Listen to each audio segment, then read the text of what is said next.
Giachero. ¿Cómo te mandás? ¿Bien? Bien, bien, muchas gracias. Bien. Empezaron las clases. Empezaron las Hay que clases. estar muy atentos. Han sucedido cosas muy terribles, ¿no?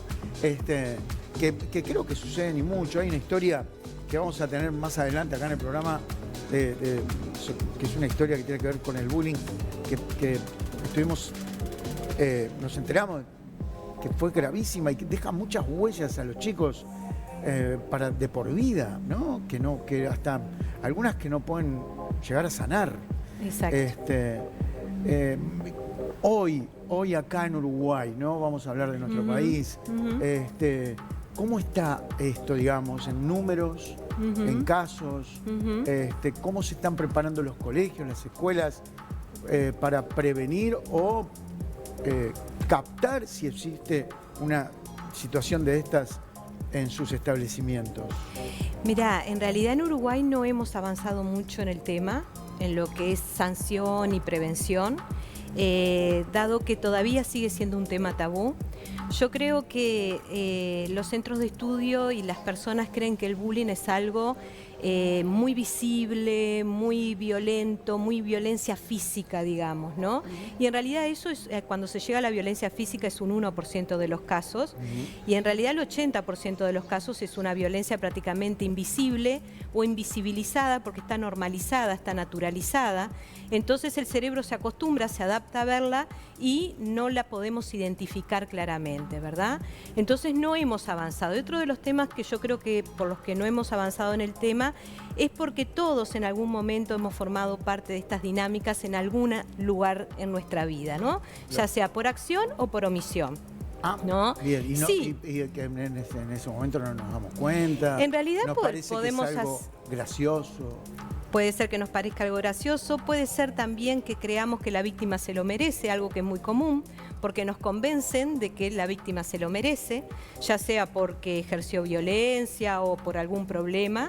Entonces nosotros nos sumamos, ya sea en la familia, lo que se llama la oveja negra de la familia, el chivo expiatorio, en el barrio, el blocking. A ver, entonces perdóname, pero a medida que vas hablando me trae... En el trabajo, el mobbing. O sea, muchas veces podemos llegar a hacer bullying a nuestros propios hijos. En realidad no se llama bullying, ¿verdad? Eso se llama violencia doméstica. Está dentro, doméstica, ¿no? Es claro, está enmarcado dentro de lo que es violencia doméstica. Quizás de uno de nuestros hijos, marcarle siempre el error. Sí, o algún hermano que también le haga eso a algún integrante de la familia, ¿no? No siempre esto parte de los padres. Hoy creo que estamos muy acostumbrados a que todo es culpa de los padres y no todo pasa por los padres, ¿verdad?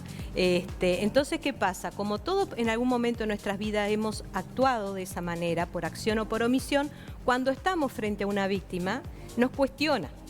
¿Bien? Entonces es mucho más fácil poner el problema en la víctima y culpabilizar a la víctima que reconocer uno que también en algún momento pudo haber ejercido o ejerce violencia psicológica sobre otra persona. Está bien, pero ¿cómo podemos llegar nosotros a culpar a la víctima cuando precisamente es una víctima y es agredido, insultado, le toman el pelo? ¿Y cómo lo vemos? ¿Cómo lo podemos ver?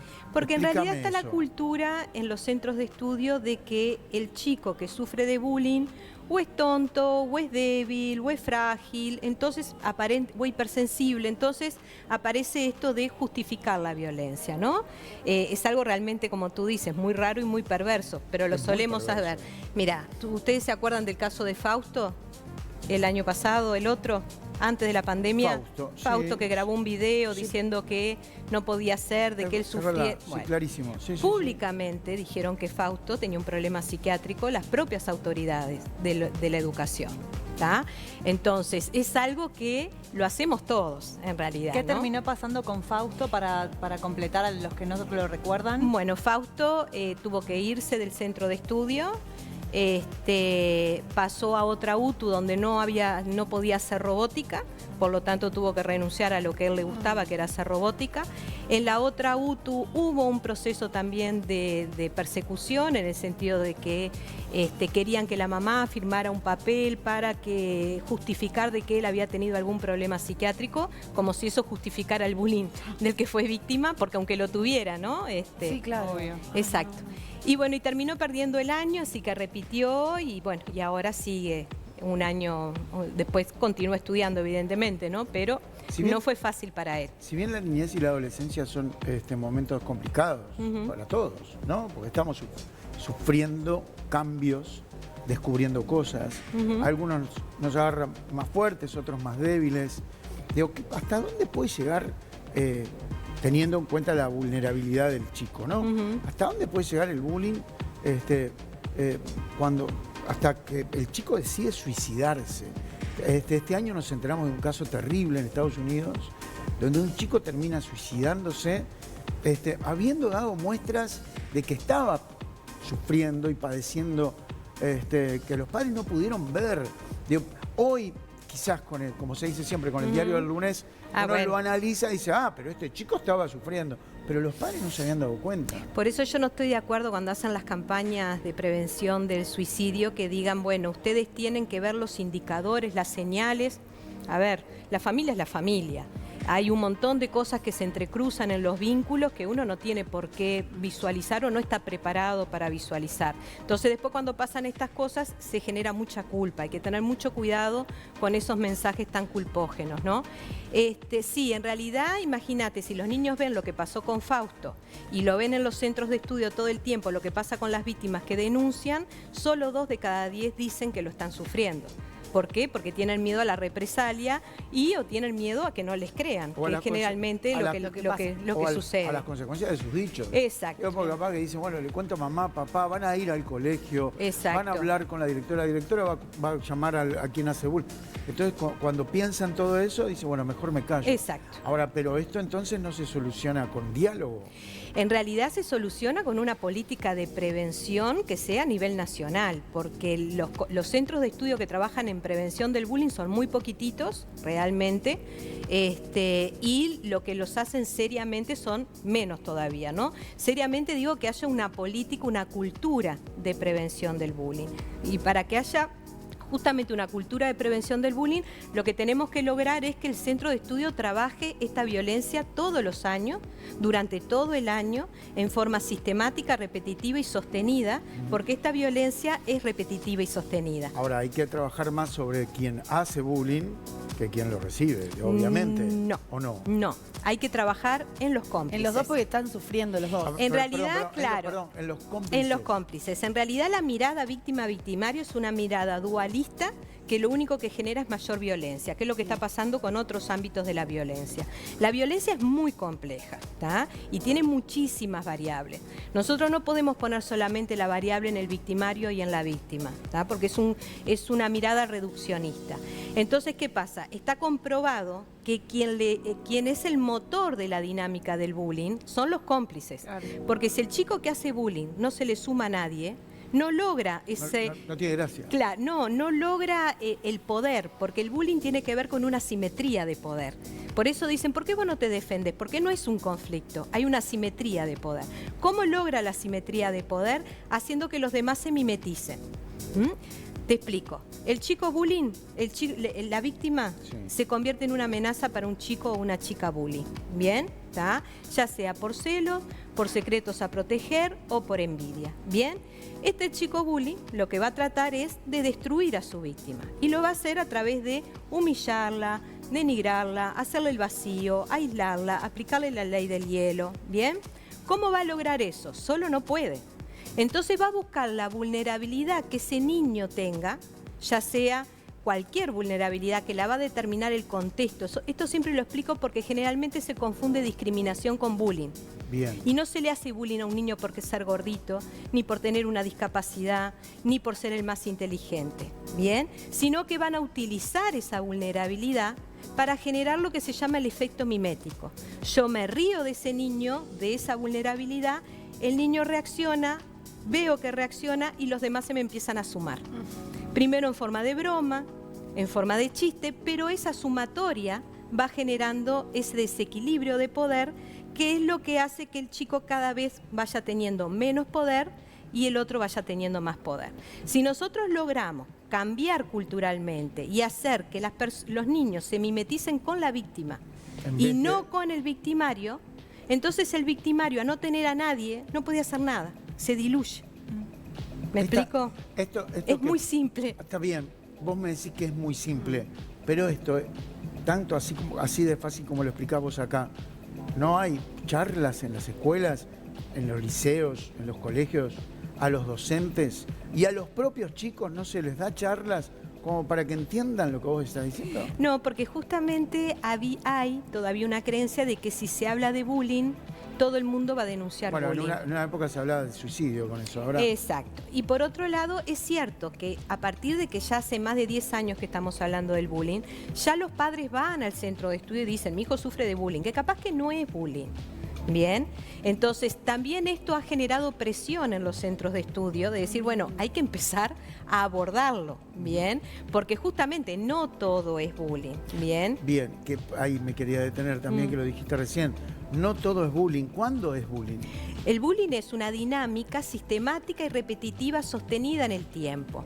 Por eso se habla de bullying, por eso el concepto, la palabra bullying no tiene traducción al español, porque es un proceso, es una dinámica. Ni siquiera le podemos llamar acoso escolar, porque en realidad pasa en jardinera, pasa en el liceo, pasa en la UTU, pasa en la facultad, pasa en un club deportivo también. Entonces no lo podemos reducir solamente a la escuela, que es lo que nosotros le llamamos a nivel escolar, ¿no? Entonces pasa en todos los ámbitos. Ahora, lo importante es que los colegios entiendan de que cuanto menos aborden el tema, ¿tá?, más peligro hay. Porque hoy o mañana, tú imagínate que el 19% de los suicidios en adolescentes es por bullying o por algún tipo de acoso como ciberacoso. ¿Qué porcentaje me dijiste? 19% del 100% de los suicidios en adolescentes. ¿Y el resto?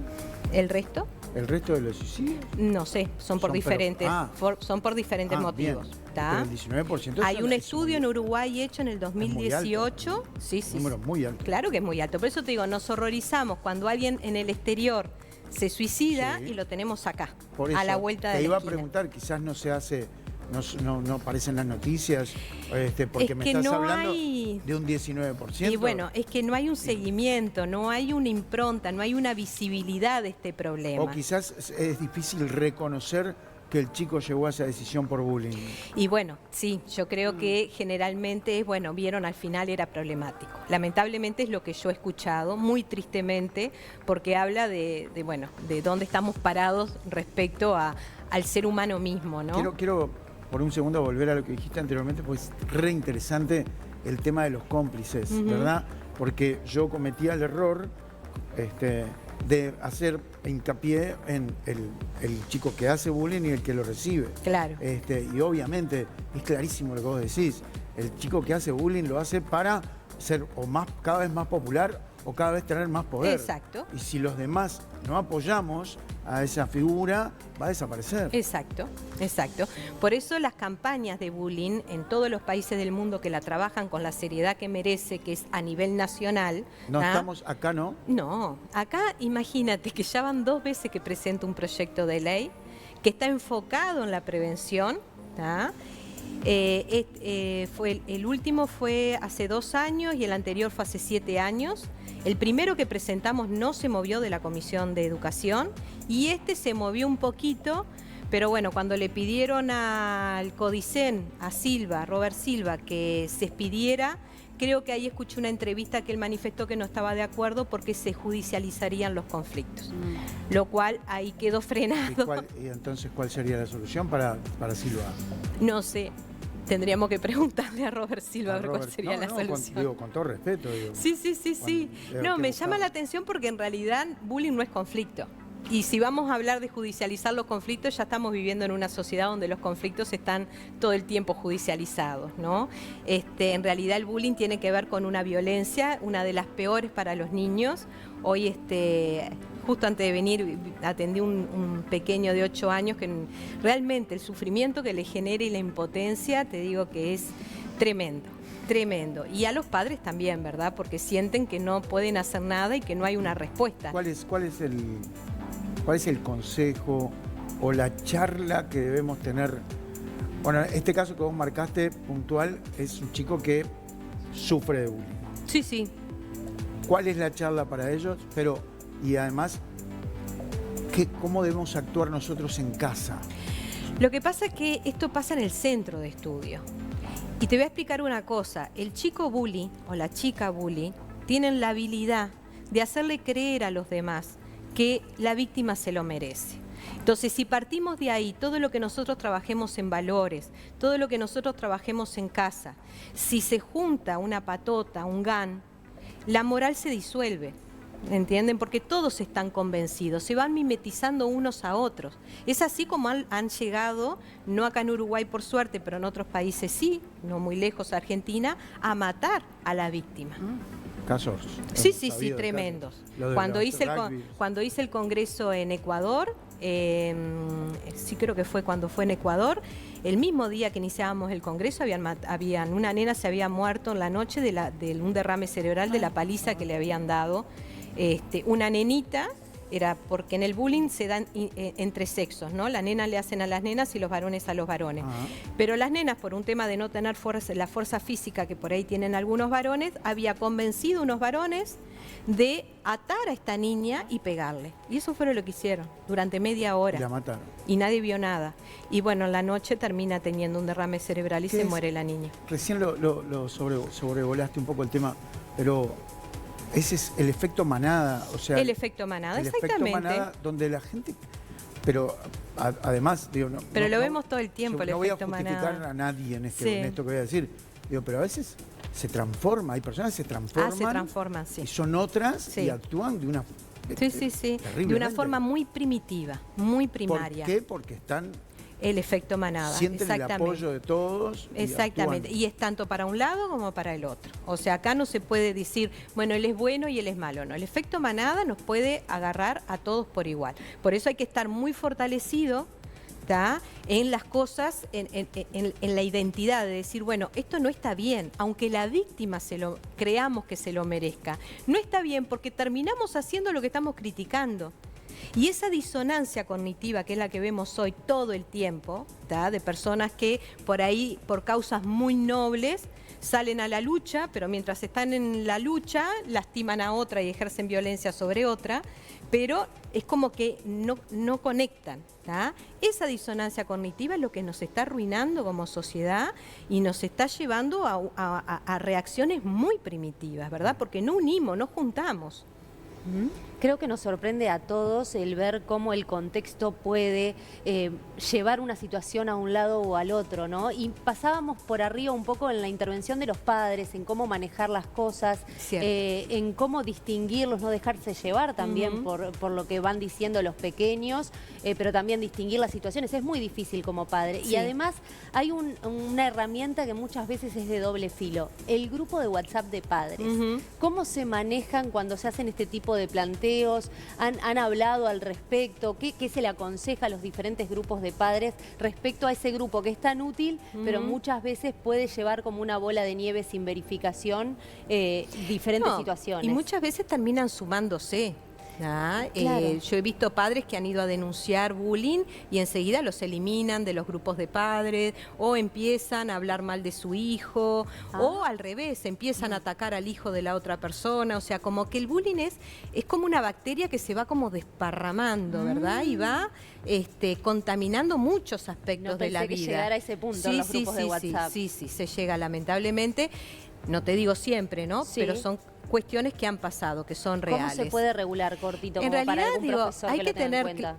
Hay que tener claro que los grupos de WhatsApp de padres es para hablar solamente de tareas, de encuentros, de regalos, no es para hablar mal de otro padre o para hablar mal de otro chico, ni tampoco para hablar bien, ¿tá?, ni tampoco para hablar mal de los docentes, ¿bien? O sea, estamos como muy contaminados de mucha violencia y no estamos siendo conscientes de eso. Porque, ¿qué pasa? El cerebro se va como amoldando. Como yo digo, si vas a un barrio donde hay olor feo a vivir, ya al cuarto o quinto día no lo sentís más el olor. Y con la violencia pasa lo mismo, por eso nos es tan difícil identificarla.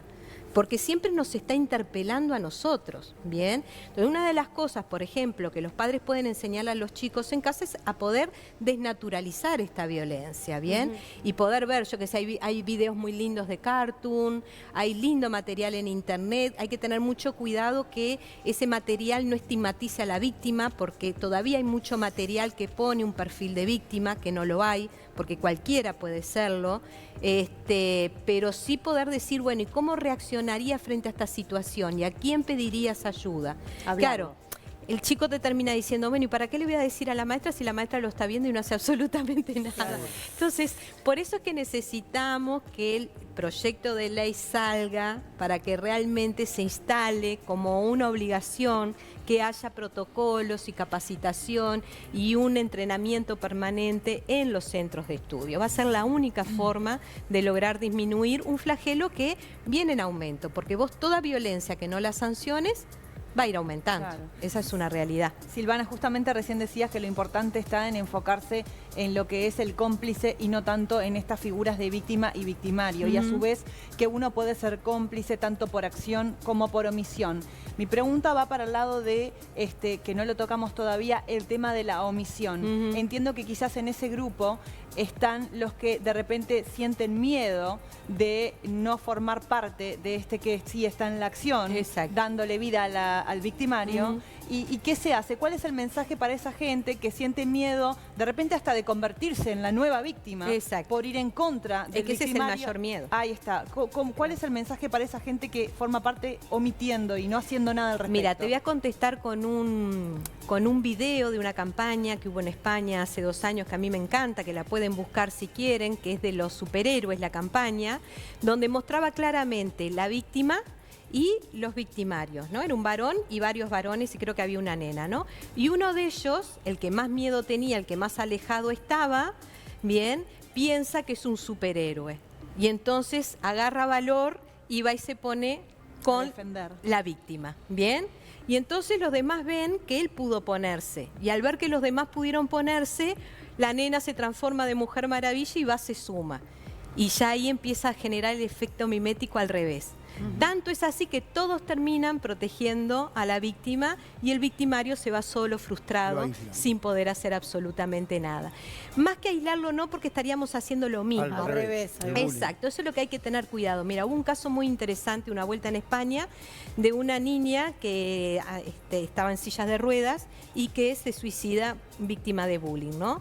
Se tira de un precipicio. Es una conducta muy común en las víctimas de bullying, porque justamente es como sentir que están al borde del precipicio y que no tienen salida, ¿viste? No le estamos dando una salida, lamentablemente. Entonces empieza toda una campaña en el colegio en contra de las chicas que le habían hecho bullying a ella. Y terminan haciéndole bullying a esas otras.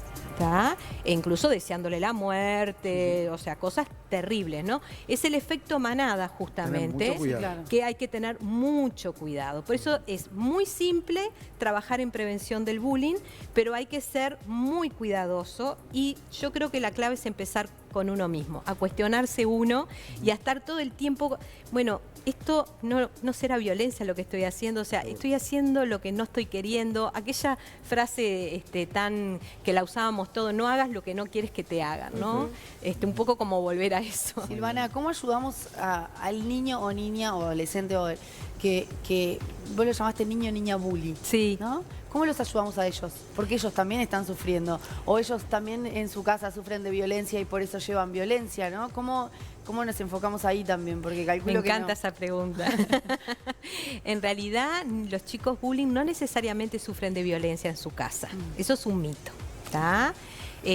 Pueden ser chicos que tengan alguna patología, bien.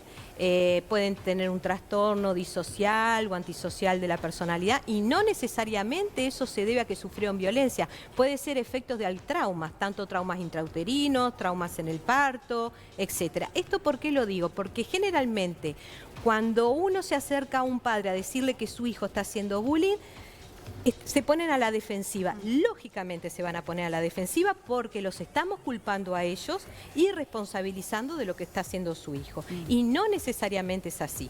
Pasan cosas por fuera del núcleo familiar que no tienen que ver específicamente con los papás. Sí puede pasar que este chico esté sufriendo violencia y sí la esté repitiendo, porque sabemos que hay un modelo de repetición.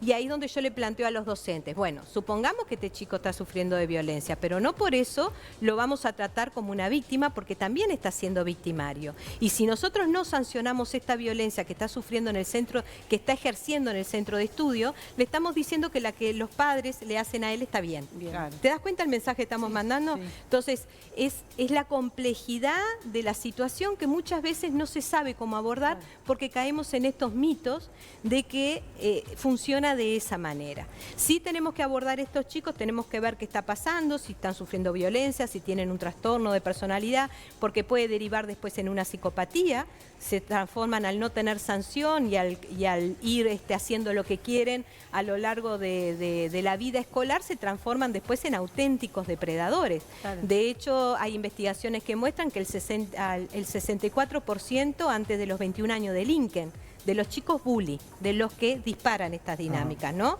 Y que 2/3 de ellos terminan consumiendo drogas. En ¿Ah? Estados Unidos Es tremendo. es tremendo. Es y además tremendo. van a las armas. Es tremendo. Estamos Sí. los chicos gente Claro, en porque el tienen Con las fácil armas. acceso, Imagínate claro. que los niños que sufren de bullying, sobre todo los varones, que son más de armas tomar, te dicen, si yo los agarro, los mato, te dicen furiosos, impotentes de la rabia que sienten de no poderse defender. Imagínate ese niño que crece así y después tiene acceso a un arma. Tremendo. Tremendo. Silvana, se nos fue el tiempo, pero bueno. Van 2 veces que presentás este proyecto de ley. Sí. ¿Va a haber una tercera? Y yo qué sé. Mira, yo en realidad estoy un poco cansada. Ya van 2 proyectos de ley que presentamos. He armado varios congresos para mover el tema, para que los centros de estudio investiguen, para que las universidades investiguen. Se investiga muy poco. He hablado hasta con el CUDIM para hacer una investigación en estrés postraumático, que es lo que genera estas dinámicas, para que muestren cómo cambia la estructura del cerebro y tener materializado el daño para que podamos ganar los juicios, porque si no vamos a juicio y no hay manera por el momento de ganar. Iniciamos una campaña hace 2 años, Bullying se llama, que se sumaron mucha gente conocida. Hicimos un himno que se lo pasé a la productora, si después lo quieren escuchar, muy lindo, para que los centros de estudio lo tomen, lo problematicen y a partir de ahí puedan trabajar el tema. Hago cursos, ahora largué un curso de bullying para hacer durante 2 fines de semana para darle herramientas a los docentes. Yo qué sé, más, no sé qué más hacer. Yo te tengo que decir gracias. por No, lo que gracias a haces. ustedes Y por gracias. visibilizar el tema. Y gracias por venir. Y ahí estábamos escuchando el himno. Cristian Pasos. Cristian Paso fue y la productora Mezcla. Lo hicieron en forma honoraria, trabajamos bastante y es muy emotivo, la verdad. Muy bien. Gracias, Silvana. Muchas gracias a El ustedes. aplauso para Silvana Giachero.